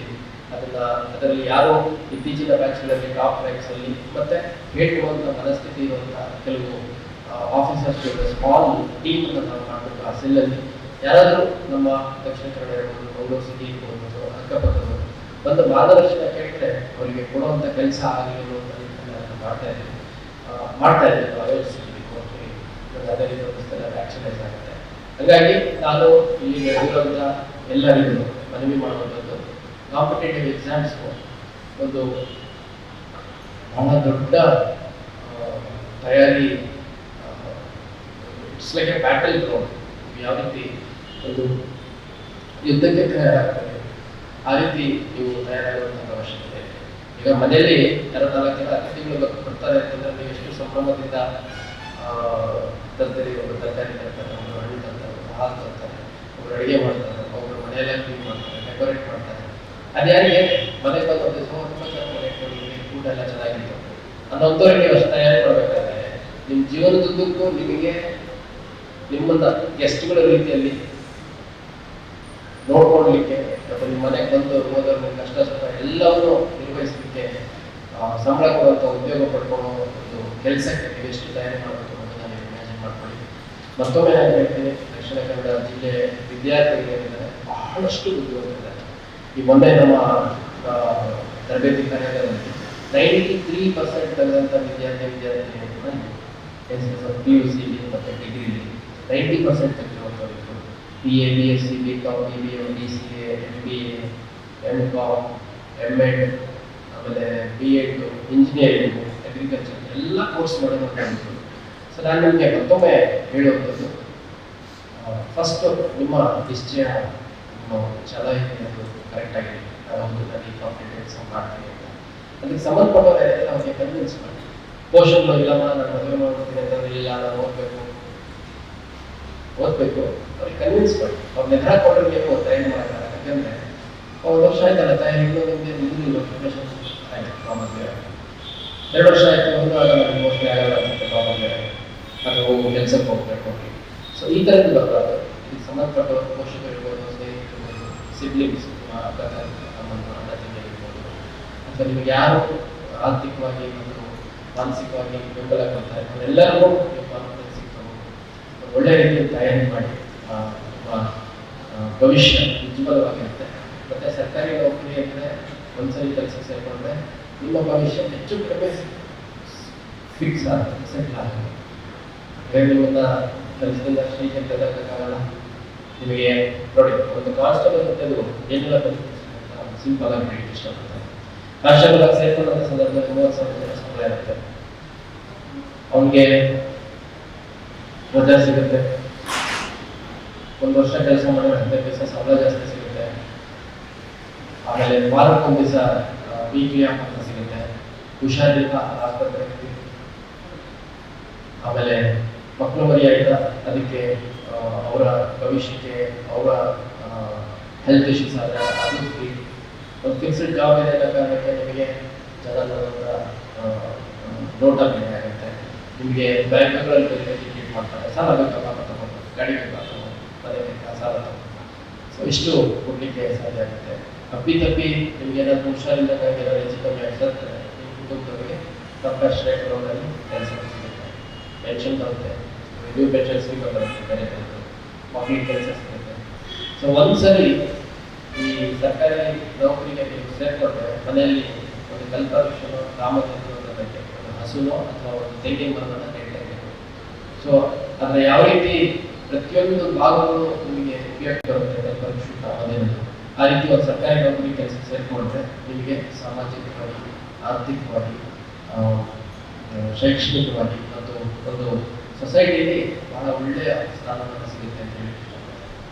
ನೀವೆಲ್ಲ ನೋಡ್ತಾ ಇದ್ರಿ, ಹುಡುಗರು ಜಾಸ್ತಿ ಗೌಡ ಹರಿಸ್ಬೇಕು. ನನ್ನ ಬೆಳ್ತಂಗಲ್ಲ ತೆಗೆರೆ ಅಡಿಕೆ ತೋಟ ಇದೆ ಅಂತಂದ್ರೆ ಹೌದಾ, ಬೆಂಗಳೂರಲ್ಲಿ ಕೆಲಸ ಮಾಡ್ಬೋದಲ್ಲ ನೀವು ಅಂತ. ಅದೇ ಸರ್ಕಾರಿ ನೌಕರಿ ಇದೆ, ಹೌದಾ, ಹೊಲ ಇಲ್ಲ. ಸರ್ಕಾರಿ ನೌಕರಿ ಅಷ್ಟೇ ಇದೆ, ಹೊಲ ಇಲ್ಲ. ಹೊಲ ನೌಕರಿ ಇದೆಯಲ್ಲ, ನಾವೇ ಕೊಡ್ತೀವಿ. ಹೌದಲ್ಲ ಹೌದಲ್ಲ. ಸೊ ಈಗ ಸ್ವಲ್ಪ ಟ್ರೇಸ್ ಕಮ್ಮಿ ಇರ್ಬೋದು. ಆ ಕಡೆ ಮಧ್ಯ ಕರ್ನಾಟಕ, ಉತ್ತರ ಕರ್ನಾಟಕದಲ್ಲಿ ಒಂದು ಎಷ್ಟು ಆಸ್ತಿ ಇದೆ, ಎಷ್ಟು ಹೊಲ ಇದೆ, ಎಷ್ಟು ಮನ ಇದೆ, ಎಷ್ಟು ಹಸುಗಳಿದ್ದಾವೆ, ಎಷ್ಟು ಗಾಡಿಗಳಿದಾವೆ ಹೆಚ್ಚಾಗಿ ಸರ್ಕಾರಿ ನೌಕರಿ ಇದೆ ಅಂತಂದ್ರೆ ಅವ್ರಿಗೆ ಡಿಮ್ಯಾಂಡ್. ಸೊ ಹೆಣ್ಮಕ್ಳಿಗೂ ಅಷ್ಟೇ ನಾನು ಹೇಳ್ತೀನಿ, ನೀವು ಒಂದ್ಸಲಿ ಒಂದೊಳ್ಳೆ ಸರ್ಕಾರಿ ಕೆಲಸ ಸಣ್ಣದಿರ್ಲಿ ಪಕ್ಕದಿರ್ಲಿ ಒಂದ್ಸಲಿ ಸರ್ಕಾರಿ ನೌಕರಿ ತಗೊಂಡ್ರೆ ಅಂತಂದ್ರೆ ನಿಮ್ಮನ್ನ ನೋಡೋಂಥ ರೀತಿ ಬೇರೆ ಆಗುತ್ತೆ, ನಿಮ್ಮನ್ನ ಗೌರವಿಸುವಂಥ ರೀತಿ ಬೇರೆ ಆಗುತ್ತೆ. ನಿಮಗೆ ಕುಟುಂಬದಲ್ಲಿ ಸಮಾಜದಲ್ಲಿ ಸಿಗುವಂಥ ತೂಕ ಗೌರವ ಏನಿದೆ ಅದು ಬದಲಾಗುತ್ತೆ. ನಾನು ಯಾವಾಗಲೂ ಹೇಳುತ್ತೇನೆ, ಹೆಣ್ಮಕ್ಳು ಥರ ಆಗಬೇಕು, ಹೆಣ್ಮಕ್ಳಿಗೆ ಸಮಾನ ಅವಕಾಶ ಸಿಗಬೇಕು, ಹೆಣ್ಮಕ್ಳಿಗೆ ರೆಸ್ಪೆಕ್ಟ್ ಸಿಗಬೇಕು. ಎಲ್ಲಿವರೆಗೂ ಹೆಣ್ಮಕ್ಳು ಸ್ವತಂತ್ರರಾಗಲು ಅಲ್ಲಿವರೆಗೂ ಅವರಿಗೆ ಗೌರವ ಹೆಣ್ಮಕ್ಳು ಮತ್ತೊಂದು ಸಿಗುತ್ತೆ. ಅದು ಸಿಗುವಂಥ ಸಮಾಜಗಳಲ್ಲಿದ್ದಾಗ, ಅಂದರೆ ನಮ್ಮ ಸುತ್ತಮುತ್ತಲಿನ ಸೊಸೈಟಿ ಅದನ್ನು ಕೊಡಬೇಕು ಅಂತಂದು ನಿರ್ಧರಿಸಿ ಕೊಡುವಂಥ ಪರಿಸ್ಥಿತಿ ಬಂದರೆ ಮಾತ್ರ ಸಿಗುತ್ತೆ. ಅದೇ ನೀವು ಆರ್ಥಿಕವಾಗಿ ಸ್ವಾತಂತ್ರ್ಯರಾಗಿ ನೀವು ಒಳ್ಳೆ ವಿದ್ಯಾಭ್ಯಾಸ ಮಾಡಿಕೊಂಡು ಒಳ್ಳೆ ಕೆಲಸ ತಗೊಂಡು ನೀವೇ 4 ಜನರನ್ನ ದುಡ್ಡು ಸಾಕಷ್ಟು ಕೆಪಾಸಿಟಿ ಇದೆ ಅಂತ ಯಾವತ್ತು ತೋರಿಸ್ಕೊಳ್ತೀರಿ, ಅವತ್ತು ನಿಮಗೆ ನಿಜವಾದ ಗೌರವ ಸಿಗುತ್ತೆ. ಹಂಗಾಗಿ ಕೋವಿಡ್ ನೋಡಿದ್ದೀವಿ, ಮನೆಯಲ್ಲಿ ದುಡಿತಾ ತಂದೆ ಸಿಗ್ತಿದ್ದಾರೆ, ಎಷ್ಟು ಮನೆಯಲ್ಲಿ ಅಣ್ಣ ತಮ್ಮ ಸಿಗ್ತಿದ್ದಾರೆ, ಆಮೇಲೆ ಹೋಗಿ ಹೊಲದ ಮನೆ ಕೆಲಸ ಮಾಡೋರು ಸಿಗ್ಕೊಂಡಿದ್ದಾರೆ. ಇಂಥ ಒಂದು ಸಂದರ್ಭದಲ್ಲಿ ನಿಜವಾಗ್ಲೂ ಒಂದು ಒಳ್ಳೆ ನೌಕರಿ ಇದ್ದರೆ ಖಂಡಿತ ಅನುಕೂಲ ಆಗುತ್ತೆ. ಮತ್ತೆ ಪೋಷಕರು ಯಾರಾದ್ರೂ ಬಂದಿದ್ದೀರಾ? ಪೋಷಕರು ಮಕ್ಕಳಿಗೆ ಕೇಳ್ಕೊಂಡು ಹೋಗ್ಲಿಕ್ಕೆ ಬಂದಿರುವಂಥ ಯಾರಾದ್ರೂ ಕೈ ಎತ್ಕೊಂಡ ಬಂದಿದ್ದೀರಿ. ಸೊ ನಿಮ್ಮ ಮಕ್ಕಳಿಗೆ ನಾನು ಹೇಳೋಂಥದ್ದು, ಬೇಕಿದ್ರೆ 2 ಜೊತೆ ಬಟ್ಟೆ ಕಮ್ಮಿ ಕೊಡಿಸಿ, ಒಂದು ಗಾಡಿ ಕೊಡಿಸೋ ಡಿಲೇ ಮಾಡಿ, ಅಥವಾ ನೀವು ಅವ್ರಿಗೆ ಮಾಡೋ ಆಸ್ತಿ ಕಮ್ಮಿ ಮಾಡಿ, ಆದರೆ ಒಂದು ಒಳ್ಳೆ ಸ್ಟಡಿ ಅಟ್ಮಾಸ್ಫಿಯರ್ ಕೊಟ್ಬಿಟ್ಟು, ಒಂದು ಒಳ್ಳೆ ರೀಡಿಂಗ್ ಅಟ್ಮಾಸ್ಫಿಯರ್ ಕೊಟ್ಟು ಅವ್ರನ್ನ ಶ್ರದ್ಧೆಯಿಂದ ಓದೋ ರೀತಿ ತಯಾರು ಮಾಡಿ, ನೀವು ಅವ್ರಿಗೆ ಯಾವುದಾದ್ರೂ ಒಂದು ಕಾಂಪಿಟೇಟಿವ್ ಎಕ್ಸಾಮ್ಸ್ಗೆ ಪ್ರಿಪೇರ್ ಮಾಡಲಿಕ್ಕೆ ಪ್ರೋತ್ಸಾಹ ನೀಡಿ, ಸಹಕಾರ ನೀಡಿ, ಕ್ಲಿಯರ್ ಮಾಡಿಸಿದ್ದೆ ಅಂದರೆ ಅದು ನೀವು ನಿಮ್ಮ ಮಕ್ಕಳಿಗೆ ಕೊಡುವಂಥ ಬಹಳ ದೊಡ್ಡ ಆಸ್ತಿ. ಹಾಗಾಗಿ ಬೆಳ್ತಂಗಡಿ ಪುಣ್ಯಭೂಮಿ, ಈ ನಮ್ಮ ದಕ್ಷಿಣ ಕನ್ನಡ ಜಿಲ್ಲೆಯಲ್ಲಿ ಏನು ಉದ್ಯೋಗ ಪರ್ವ ಹೊಸದಾಗಿ ಪ್ರಾರಂಭ ಆಗುತ್ತೆ, ಅದು ಈ ಬೆಳ್ತಂಗಡಿಯಿಂದಲೇ ಕ್ರಾಂತಿಯಾಗಿದೆ ಅಂತ ಈ ಸಂದರ್ಭದಲ್ಲಿ ಹಾರೈಸಿ ಈ ಒಂದು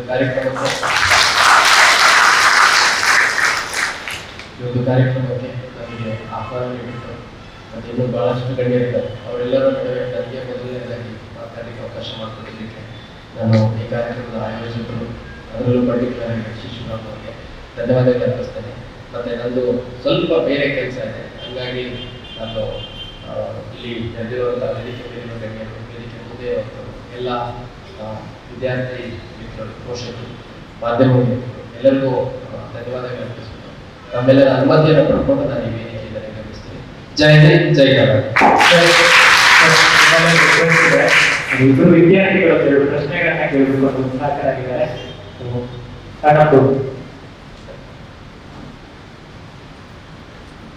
ವಿದ್ಯಾರ್ಥಿಗಳು ಪ್ರಶ್ನೆ ಕೇಳ್ತಾರೆ ಅಂತಂದ್ರೆ ಇಲ್ಲಿ ಆ ಕಿಚ್ಚಿದೆ ಅಂತ ಅರ್ಥ.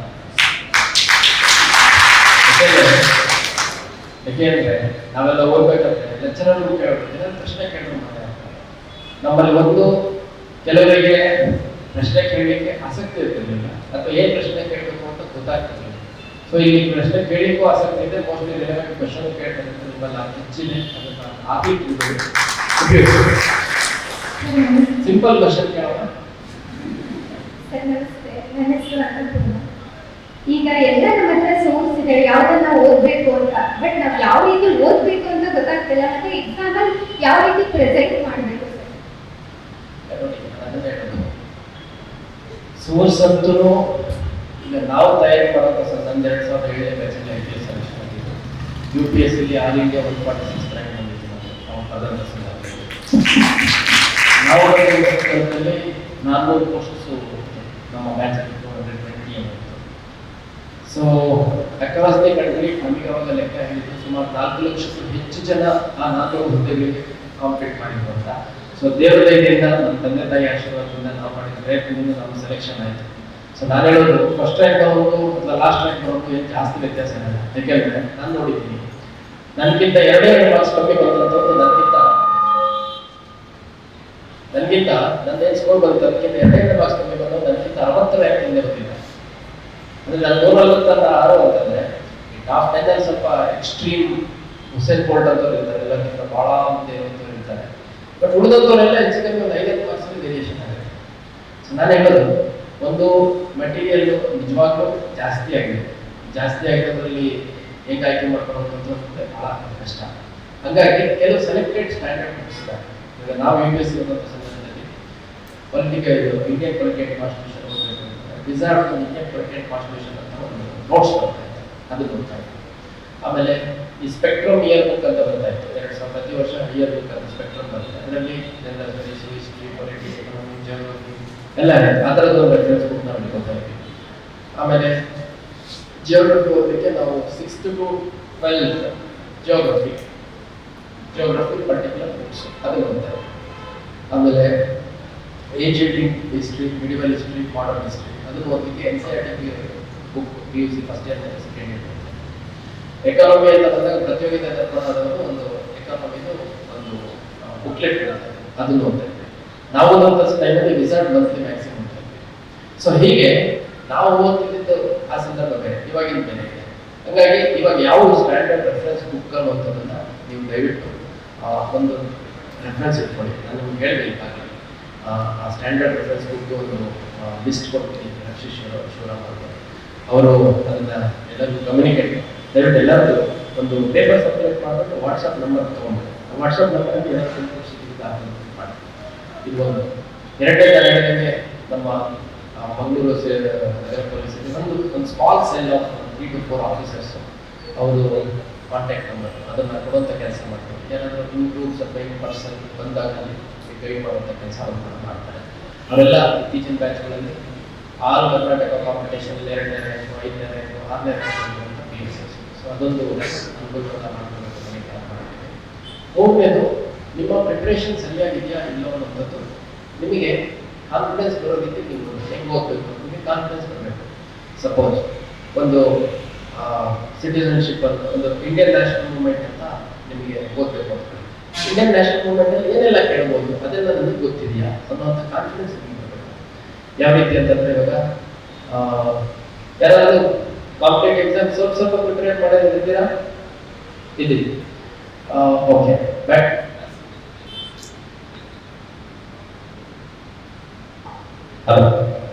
ಬ್ಯಾಟಲ್ ಆಫ್ ಕ್ಲಾಸ್ ಎ ಅಂತ ಸ್ಟಾರ್ಟ್ ಆಗುತ್ತಮ್ಮ, ಗೊತ್ತಾ? 1757. ಸೊ ನಂಗೆ ಗೊತ್ತಿಲ್ಲ, ನಾನು 16 ವರ್ಷ ಆಯ್ತು ಪ್ರಿಪರೇಷನ್ ಮಾಡಿ. Battle of Buxar 1764. ಅದಾದ್ಮೇಲೆ ಸಿಪಾಯಿ ದಂಗೆ 1857. ಅದಾದ್ಮೇಲೆ constitution of Indian national Congress 1885. ಅದಾದ್ಮೇಲೆ ಮೇಜರ್ ಅಂದ್ರೆ ಪಾರ್ಟಿಷನ್ ಆಫ್ ಬೆಂಗಾಲ್ 1905-06. ಅದಾದ್ಮೇಲೆ ಪಾರ್ಲಿಮೆಂಟ್ ರಿಫಾರ್ಮ್ಸ್ 1919. ಅದಾದ್ಮೇಲೆ annulment of partition of Bengal 1911. Delhi Darbar 1912. 1915 probably Gandhi ಅವರು ಇಂಡಿಯಾಕ್ಕೆ ಬರ್ತಾರೆ. 1617 ಒಂದು 2-3 ಇವೆಂಟ್ಸ್ ಆಗುತ್ತೆ. ಆಮೇಲೆ 16ರಲ್ಲಿ ಹೋಮ್ ರೂಲ್ ಮೂವ್ಮೆಂಟ್ ಆಗುತ್ತೆ. 19ರಲ್ಲಿ ಮಾಂಟೆಗೊ ರಿಫಾರ್ಮ್ಸ್ ಬರುತ್ತೆ. ಅದಾದ್ಮೇಲೆ ಮತ್ತೆ ಅದು ನಮಗೆ ಬೇಡ, ಅದು ಸರಿ ಇಲ್ಲ ಅಂತ ನಾನ್ ಕೋಆಪರೇಷನ್ ಮೂವ್ಮೆಂಟ್ ಆಗುತ್ತೆ. ಅದಾದ್ಮೇಲೆ ಮತ್ತೆ ಬೇರೆ ಬೇರೆ ಡೆವಲಪ್ಮೆಂಟ್ಸ್ ಆಗುತ್ತೆ. ಅದರಲ್ಲಿ ರೆವಲ್ಯೂಷನರಿ ಟೆರರಿಸಮ್ ಅಂತೆಲ್ಲ ಈ ಭಗತ್ ಸಿಂಗ್ ಅವರು ಇದೆಲ್ಲ ಬರುತ್ತೆ. ಆ ನಂತರದಲ್ಲಿ ಸೈಮನ್ ಕಮಿಷನ್ ಅಂತ 1927 ಬರುತ್ತೆ. ಸೈಮನ್ ಕಮಿಷನ್ ಬೇಡ ಅಂತ ಹೋರಾಟ ಮಾಡಿದಾಗ ಗೋಪಾಲ್ ಕೃಷ್ಣ ಗೋಖಲೆ ಅವರನ್ನ ಓಡಿಸಿ ಸಾಯಿಸ್ತಾರೆ. ಅವಾಗ ಒಂದು ಡೆವಲಪ್ಮೆಂಟ್ ನಡೆಯುತ್ತೆ. ಅದಾದ್ಮೇಲೆ 1931ನಲ್ಲಿ ಕಾನೂನು ಭಂಗ ಚಳವಳಿ ಅಂತ ಕರೀತಾರೆ, ಸಿವಿಲ್ ಡಿಸೊಬೀಡಿಯನ್ಸ್ ಮೂವ್ಮೆಂಟ್.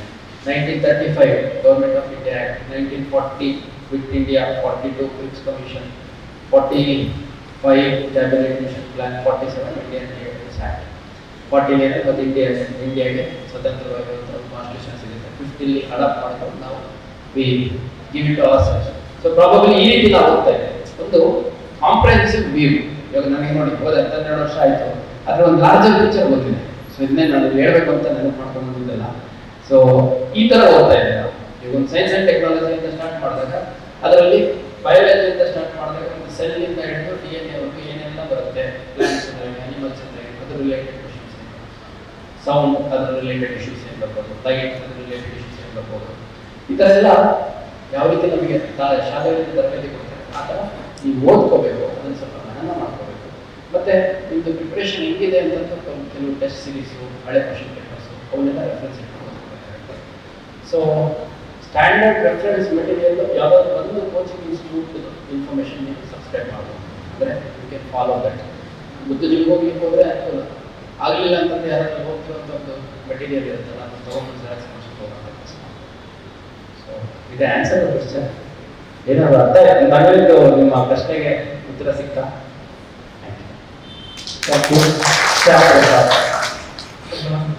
ಸರ್, ಈಗ UPSC ಮಾಡಬೇಕು ಅಥವಾ KPSC ಮಾಡಬೇಕು ಅಂತಂದ್ರೆ ಏನಾದ್ರು ಒಂದು ಘಟನೆಗಳಂತೂ ಒಪ್ಪಂದಿದ್ದೇ ಇರುತ್ತೆ.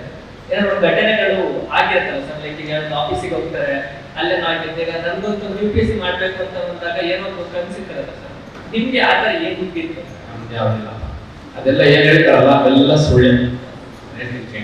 ನಾನು UPSC ಮಾಡಿದ್ನಲ್ಲ, ನನಗೇನೋ ಒಂದು ಇನ್ಸಿಡೆಂಟ್ ಆಗ್ಬಿಟ್ಟು ಆ ಇನ್ಸಿಡೆಂಟಿಂದ ನಾನು ಅವೆಲ್ಲ ಡ್ರಾಮಾ, ಅವೆಲ್ಲ ವಿತ್ ಎಕ್ಸೆಪ್ಷನ್ಸ್. ಯಾವುದೋ ಒಂದು ಅಷ್ಟು ಎಕ್ಸೆಪ್ಷನ್ ಸ್ಟೋರೀಸ್ ಇರ್ಬೋದು.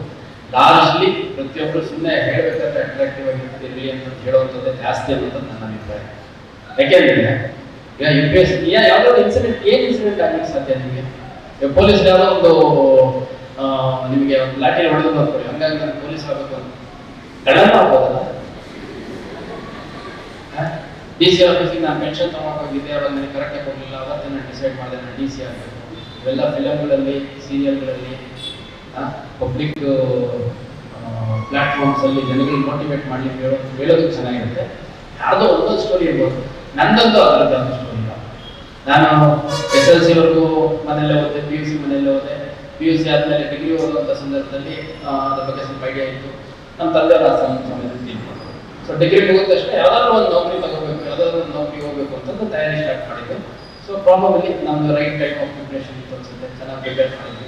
UPSCನೇ ಕ್ಲಿಯರ್ ಆಯಿತು. ಅದು ಬಿಟ್ಟರೆ ಏನು ಬೇರೆ ಸ್ಟೋರಿ ಅಂತ ಏನಿಲ್ಲ. ಹಂಗಾಗಿ ಈ ನಾನು ಸಾಕಷ್ಟು ಜನ ನೋಡಿದ್ದೀನಿ, ನಮ್ಮ ಸ್ನೇಹಿತರು ನನ್ನ ಪರಿಚಯಿಸಿದ್ರೆ ಸುಮ್ಮನೆ ಸುಳ್ಳೆ ಹೇಳೋದನ್ನ ನಾನು ಕೇಳಿದ್ದೀನಿ. ಸೊ ಅದು ಯಾವುದಿಲ್ಲ. ನೀವು ದೇಶ ಕಟ್ಟೋ ಕೆಲಸ ಇದೆಯಲ್ಲ, ನಿಮ್ಮಿಂದ ಸ್ಟಾರ್ಟ್ ಆಗೋದು. ಫಸ್ಟು ನಮ್ಮನ್ನು ನಾವು self help is the best help. If you can help yourself well, you are helping others. You are helping others by not adding you as one of the people who are in need of help ಅಲ್ವಾ. So ನನಗೆ ನಾನು ಕೆಲಸ ಸೇರ್ಕೋಬೇಕು ಅನ್ನೋ ಉದ್ದೇಶ ಇದ್ದಿದ್ದು, ನಮ್ಮ ತಂದೆ ತೀರ್ಕೊಂಡು ಸ್ವಲ್ಪ ದಿವಸ ಆಗಿತ್ತು, ಸ್ವಲ್ಪ ಕೆಲವು ವರ್ಷಗಳಾಗಿತ್ತು. ಮನೆಯಲ್ಲಿದ್ದ ಸಣ್ಣ ಪುಟ್ಟ ರಿಸೋರ್ಸಸ್ ಎಲ್ಲ ಖಾಲಿ ಆಗ್ತಾ ಬಂದಿತ್ತು. ಹಂಗಾಗಿ ನನಗೆ ನೌಕರಿ ಬೇಕೇ ಬೇಕಿತ್ತು. ಸೊ ನೌಕರಿ ಯಾವ್ದು ಬೇಕು ಅಂತಂದಾಗ ಯಾವ್ದು ರೆಗ್ಯುಲರೇ ಕರೀತಾರೆ, ಯಾವ್ದು ಸ್ವಲ್ಪ ಚೆನ್ನಾಗಿ ತಯಾರಿ ಮಾಡಿದ್ರೆ ಕ್ಲಿಯರ್ ಆಗೋ ಚಾನ್ಸಸ್ ಇದೆ. ಮತ್ತು ನಮಗೆ ಅವಾಗ ನಾನು ಸ್ವಲ್ಪ ಬುದ್ಧಿವಂತ ಇದ್ದೆ ಅಂತ ಎಲ್ಲ ಹೇಳೋದು. ಆಮೇಲೆ ತಯಾರಿ ಮಾಡ್ತಾ ಇದ್ದೆ, ಹಾರ್ಡ್ ವರ್ಕ್ ಮಾಡ್ತಾ ಇದ್ದೆ. ಹಂಗಾಗಿ ಇದನ್ನ ಪ್ರಿಪೇರ್ ಆಗ್ತಾ ಅಷ್ಟೇ. ಹಂಗಾಗಿ ಆಯಿತು. ಸೊ ನಿಮಗೆ ಒಂದು ವಯಸ್ಸಿಗೆ ಬಂದಮೇಲೆ ಅವ್ರವ್ರ ಮುಂದೆ ಕೈ ಚಾಚಬಾರ್ದು ಅಂತಂದು ಇದೆಯಾ? ನಿಮ್ಮ ತಂದೆ ತಾಯಿ, ನಿಮ್ಮ ಅಕ್ಕ ತಮ್ಮ, ಅಣ್ಣ ತಂಗಿ ಏನಿದ್ದಾರೆ ಅವ್ರಿಗೆ ಚೆನ್ನಾಗಿ ನೋಡ್ಕೋಬೇಕು, ಅವ್ರಿಗೆ ನಾನು ಡಿಪೆಂಡೆಂಟ್ ಆಗಬಾರ್ದು. ನನ್ನ ಮೇಲೆ ಅವ್ರು ಡಿಪೆಂಡೆಂಟ್ ಆದರೂ ಪರವಾಗಿಲ್ಲ, ನಾನು ಇಂಡಿಪೆಂಡೆಂಟ್ ಆಗ್ತೀನಿ ಅನ್ನೋಂಥ ಮನೋಭಾವ ಇದೆಯಾ? ಸೊ ನಾಳೆ ದಿನ ಒಳ್ಳೆ ಕಡೆ ಮದುವೆ ಮಾಡ್ಕೊಂಡು ಮಕ್ಕಳು ಮದುವೆ ಮಾಡ್ಕೊಂಡು ಚೆನ್ನಾಗಿರ್ಬೇಕು ಅನ್ನೋದಿದೆಯಾ? ಸೊ ನೀನು ಹೋಗ್ತಾ ಇದ್ದರೆ 4 ಜನ ನಿಮಗೆ ರೆಸ್ಪೆಕ್ಟ್ ಮಾಡ್ಬೇಕು ಅನ್ನೋದಿದೆಯಾ? ಇಷ್ಟು ಸಾಕು, ಇನ್ಯಾವ ನನ್ನ ಅಭಿಪ್ರಾಯ. ಯಾಕಂದರೆ ಭಾಳಷ್ಟು ಜನ ನಾನು ಹಂಗೆ ಮಾಡಿದೆ, ನಾನು ಹಿಂಗೆ ಮಾಡಿದೆ, ಎಲ್ಲ ಅವಮಾನ ಇಲ್ಲಿಗೂ ಅವೆಲ್ಲ ನನಗೆ ಗೊತ್ತಿರುವಂಥವು, ನಾನೇ ನನ್ನ ಕಣ್ಣಲ್ಲಿ ನೋಡಿರುವಂಥದ್ದು, ನನ್ನ ಜೊತೆಗೆ ತರಬೇತಿ ತೊಗೊಂಡು ಕ್ಲಿಯರ್ ಮಾಡ್ಕೊಂಡಿರುವಂಥದ್ದು, ನನಗಿಂತ ಭಾಳ ಒಳ್ಳೆ ಪರಿಸ್ಥಿತಿಯಲ್ಲಿದ್ದವರು. ನನಗೆ ಅಷ್ಟು ಕಷ್ಟ ಆಯಿತು, ಇಷ್ಟು ಕಷ್ಟ ಆಯಿತು ಅಂತಂದು ಹೇಳುವಂಥದ್ದು ನಾನು ನೋಡಿದ್ದೀನಿ. ಅದೆಲ್ಲ ವಿತ್ ಎಕ್ಸೆಪ್ಷನ್, ಕೆಲವು ಯಾವುದೋ ಎಕ್ಸೆಪ್ಷನ್ ಸ್ಟೋರೀಸ್ ಇರ್ಬೋದು, ಅದರ್ವೈಸ್ ಲಾರ್ಜ್ ಸುಳ್ಳೇ ಇರುತ್ತೆ. ಹಾಗಾಗಿ ಅದೆಲ್ಲ ನನ್ನ ಲೈಫಲ್ಲಿ ಆ ಥರದ್ದು ಏನೂ ಆಗಿಲ್ಲ. ನಾನೇ ಪ್ರಿಪೇರ್ ಆಗಬೇಕು. ನನ್ನ ಲೈಫಲ್ಲಿ ಯಾರು ನನಗೆ ಹೊಡೆದಿಲ್ಲ, ಬೈದಿಲ್ಲ, ಅವಮಾನ ಮಾಡಿಲ್ಲ. ನನಗೆ ಎಲ್ಲ ನನ್ನ ತಂದೆ ತಾಯಿ ಎಲ್ಲ ಒಳ್ಳೆ ಅಟ್ಮಾಸ್ಫಿಯರಲ್ಲಿ. ಬಟ್ ನನಗೆ ಏನು ಆ ಥರದ್ದು ಎಕ್ಸ್ಟ್ರೀಮ್ ಆಗಿಲ್ಲ. ನಾನೇ ಪ್ರಿಪೇರ್ ಆಗಬೇಕು ಅನ್ನೋ ಮನಸ್ಥಿತಿ ಬೇಡ. ಆಯಿತಾ? ನಾನು ಹೇಳಿದ್ರಲ್ಲ, ಅಷ್ಟು ನಿಮ್ಮ ಮನಸ್ಸಲ್ಲಿದ್ದರೆ ಖಂಡಿತ ಪ್ರಿಪೇರ್ ಆಗಿ. ಈ ಎಕ್ಸಾಮು ನಿಮ್ಮದು ಫ್ಯಾಮಿಲಿ ಬ್ಯಾಕ್ಗ್ರೌಂಡ್ ಏನಿದೆ, ನಿಮ್ಮದು ಏನು ಸ್ಟ್ರಗಲ್ ಇದೆ, ನಿಮಗೆ ಎಷ್ಟು ಪ್ರೋತ್ಸಾಹ ಸಿಕ್ಕಿದೆ, ಅವಮಾನ ಸಿಕ್ಕಿದೆ, ಯಾವುದೂ ಕಾಣೋದಿಲ್ಲ. ಎಕ್ಸಾಮಿನೇಷನಲ್ಲಿ OMR ಶೀಟ್ ಎವ್ಯಾಲ್ಯೂಯೇಟ್ ಮಾಡೋಂಗಿದ್ರೆ ಎಷ್ಟು ಸರಿಯಾದ ಉತ್ತರಗಳಿಗೆ ನೀವು ಮಾರ್ಕ್ ಮಾಡಿದಿರುವಂಥದ್ದು. ಸಬ್ಜೆಕ್ಟಿವ್ ಅನಾಲಿಸಿಸ್ ಇದ್ದಾಗ ನಿಮ್ಮದು ಕ್ವಾಲಿಟಿ ಆಫ್ ಆನ್ಸರ್ ಎಷ್ಟು ಚೆನ್ನಾಗಿದೆ ಅನ್ನೋದು ಬಿಟ್ಟು ನಿಮ್ಮ ಕಣ್ಣೀರಿನ ಕತೆ ಏನೂ ಅದರಲ್ಲಿ ಇರೋಲ್ಲ. ತಿರುತ್ತಾ? So be very clear. ಯಾವುದೋ ಒಂದು ಘಟನೆಗಳು ನಡೆದು ನಾವು ಪ್ರೋತ್ಸಾಹಿತರಾಗಬೇಕು ಅಂತಂದರೆ ಅದು ದುರಂತ. ನಿಮ್ಮ ಜವಾಬ್ದಾರಿ ನಿಮಗೆ ಗರ್ವಾದ್ರೆ ಅದಕ್ಕಿಂತ ದೊಡ್ಡ ಘಟನೆ ನಾವು ಹೇಳಿದ್ವಿ. ನಮಸ್ತೆ ಸರ್, ನನ್ನ ಹೆಸರು ಮೇಘ ವೈಎಸ್. ಸರ್, ನಾವು ಈಗ UPSC ಮತ್ತು PSI ಹಾಗೂ PSC ಸ್ಟಾರ್ಟಿಂಗ್ ಪ್ರಿಪರೇಷನ್ ಅಂತ ಯಾವ ರೀತಿ ಮಾಡ್ತೀವಿ? ಅದೇ ಹೇಳಿದ್ದು, ಒಂದಷ್ಟು minimum basic competitive exam books ನಾನು ಹೇಳಿದ್ದೀನಿ ಅಂತ, ಅದನ್ನು ಒಂದು ರೆಫರೆನ್ಸ್ ಇಟ್ಕೊಂಡು ತಯಾರಿ ಸ್ಟಾರ್ಟ್ ಮಾಡ್ಕೋಬೋದು. ಅದನ್ನು ನಮ್ಮ ತಯಾರಿ ಸ್ಟಾರ್ಟ್ ಮಾಡ್ಕೊಂಡು ನೀವು PC ಪೇಪರ್ ತಗೊಳ್ಳಿ, PSI ಪೇಪರ್ ತಗೊಳ್ಳಿ, UPSC ಪೇಪರ್ ತಗೊಳ್ಳಿ. ನಿಮ್ದು ಯಾವ ಪ್ರಿಪ್ರೇಷನ್ ಯಾವ ಮಟ್ಟಕ್ಕಿದೆ ಅಂತ ಒಂದು 2 ವರ್ಷ ಸಾಲ್ವ್ ಮಾಡಿದ್ರೆ ಗೊತ್ತಾಗುತ್ತೆ ನಿಮಗೆ. PC ಎಕ್ಸಾಮಲ್ಲಿ PC ಕ್ವಶನ್ ಪೇಪರಲ್ಲಿ 2 ತಿಂಗಳಾಗಿ ತಯಾರಿ ಸ್ಟಾರ್ಟ್ ಮಾಡಿ 140 ಕ್ವಶನ್ ಮಾಡ್ತಾ ಇದ್ದೀನಿ ಅಂತಂದರೆ ನೀವು KPSC ಎಕ್ಸಾಮ್ ಅಂತ ಬಂದಾಗ 18-20 ಮಾಡಲಿಕ್ಕೆ ಮಾತ್ರ ಸಾಧ್ಯ ಆಗುತ್ತೆ. ಅದೇ UPSC ಅಂತಂದರೆ ಒಂದು 12-13 ಮಾಡಲಿಕ್ಕೆ ಸಾಧ್ಯ ಆಗುತ್ತೆ. ಯಾಕಂದರೆ ಸ್ವಲ್ಪ ಟಫ್ನೆಸ್ ಜಾಸ್ತಿ ಇರುತ್ತೆ. ಯಾಕಂದರೆ ಕಾಂಪಿಟೇಟಿವ್ ಎಕ್ಸಾಮ್ ಅಲ್ವಾ, ಅದರಲ್ಲಿ ಸ್ವಲ್ಪ ಒಳ್ಳೆ ಪ್ರತಿಭೆಗಳನ್ನ ಹೆಕ್ಕಿ ತೆಗೆಯುವಂಥ ಪ್ರೋಸೆಸ್ಸಲ್ಲಿ ಎಕ್ಸಾಮಿನೇಷನ್ ಕಾಂಪಿಟೇಷನ್ ಜಾಸ್ತಿ ಇದ್ದಷ್ಟು, ಸಂಖ್ಯೆ ಜಾಸ್ತಿ ಇದ್ದಷ್ಟು ಅದು ಕ್ವಾಲಿಟಿ ಸ್ವಲ್ಪ ಜಾಸ್ತಿ ಇರುತ್ತೆ. ನೀವು ಕಾನ್ಸ್ಟೇಬಲ್ ಎಕ್ಸಾಮ್ಗೆ UPSC ಪೇಪರ್ ಕೊಟ್ಟರೆ ಮತ್ತು ಯಾರು UPSC ಪ್ರಿಪೇರ್ ಆಗುತ್ತೆ ಅವರೇ ಕ್ಲಿಯರ್ ಮಾಡ್ತಾರೆ. ಸೊ ನಿಮಗೆ ಕಾನ್ಸ್ಟೇಬಲ್ ಎಕ್ಸಾಮ್ಗೆ ಅಂತ ಸಣ್ಣ ಪಟ್ಟದಲ್ಲಿ ಪ್ರಿಪೇರ್ ಮಾಡಿರೋ ಅವಕಾಶ ಹಾಗಾಗಿ ಒಂದಷ್ಟು ಮಿನಿಮಮ್ ನಾನು ಹೇಳಿದಂಗೆ 6ನೇ ಕ್ಲಾಸಿಂದ 10ನೇ class books science social Kannada ಆಗಿದೆ ಅದ್ರ ಜೊತೆಗೆ ಒಂದಷ್ಟು ರೆಫರೆನ್ಸ್ ಬುಕ್ ನ್ಯೂಸ್ ಪೇಪರ್ ಒಂದು ಮಂತ್ಲಿ ಮ್ಯಾಗ್ಝಿನ್ ಅಷ್ಟು ಓದಿದ್ರೆ ಸಾಕು. Thank you sir. ಸರ್, ಈ ಕಾರ್ಯಕ್ರಮಕ್ಕೆ ನೀವು ಬಂದಿರೋದು ನಮ್ಗೆಲ್ಲರೂ ಕೂಡ ಆದರ್ಶ. ಇದು ಕಡೆಯ ಒಂದು ನಿಮ್ಮ ಸಾಧನೆ ಅಗಾಧವಾದದ್ದು. ಅದೇ ರೀತಿ ನೀವು ಅಷ್ಟೇ ಚೆನ್ನಾಗಿ ಹಾಡು ಕೂಡ ಹೇಳ್ತೀರ ಅಂತ ನಮ್ಗೆ ಗೊತ್ತು. ಸೊ ಹಾಗಾಗಿ ಈ ಕಾರ್ಯಕ್ರಮದಲ್ಲಿ ನಿರ್ವಹಿಸುವಂತ ಮುನ್ನ 2 ಲೈನ್ ಹಾಡನ್ನು ಹಾಡಿ ಈ ಒಂದು ಕಾರ್ಯಕ್ರಮದ ಎಲ್ಲರೂ ಕೂಡ ನೆನಪಲ್ಲಿ